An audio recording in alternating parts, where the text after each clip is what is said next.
Okay, progress report. As you can see, the body is now all in one piece. Feels as if it's going reasonably well. It's been very difficult. There's some problems though. The Revell putty, which I've used, sort of like here to try and, like as a Bondo coat, it's just broken up. So I'm going to have to scrape that bit down and reapply probably some Revell filler.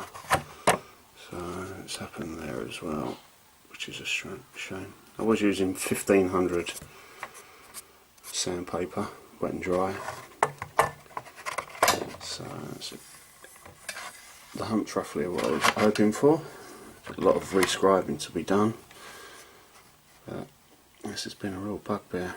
I even tried, I gave it a primer coat, trying it as like a bonding coat.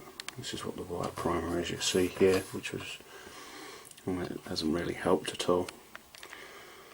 So back to the drawing board, a bit more of different filler, check them out.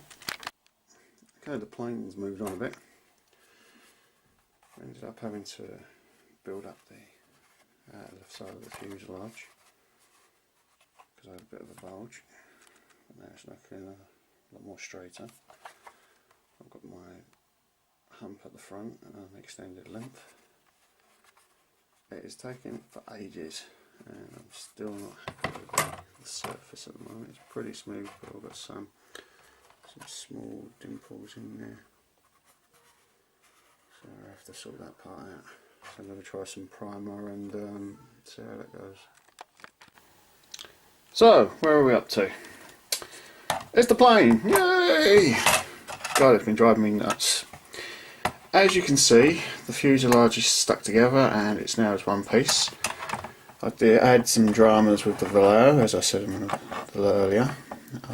Got a bit bored of actually sanding everything, so I decided to add the air tracks. So these look quite nice now. I have a bit of sanding and won't look so pronounced once it's done. It's also managed to join this together so it doesn't feel so on its own, like empty. I've added a couple of bits of scribing to do. I've still got the top piece to do here. The biggest bugbear was adding some windows. As you can see, add along there and along here. I've ended up filling one here, as you can see, because it was too high. Had to fill in one here because the Dremel, I ended up drilling, went a bit wild at the end there and I just caught it. So instead of trying to drill another hole into Umbro, I decided to just cover it up. Nobody's going to be counting them holes. Same thing on the other side, all pretty good except for one piece. It ended up breaking here, so I've ended up filling it, and so it doesn't look too grim at all. Once I hit that with a 1500 wet and dry, that should be fine. But it's coming on another stage. Now you may be asking, where is the cockpit? Here is the cockpit. Interesting, huh? Now, have you guessed what's wrong? It's not in the frame. I'm going to be trying something a little bit different, so hopefully it should look good though. My biggest problem at the moment is I'm not sure whether I should attempt to make some square like frames to go around the windows or just be happy with those. These I'm going to fill with crystal clear and thinking about tinting them. So, right, well there you go, that's the stage I'm at.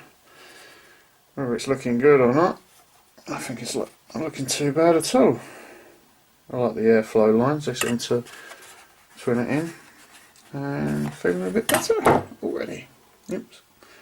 Right, enjoy, happy modelling.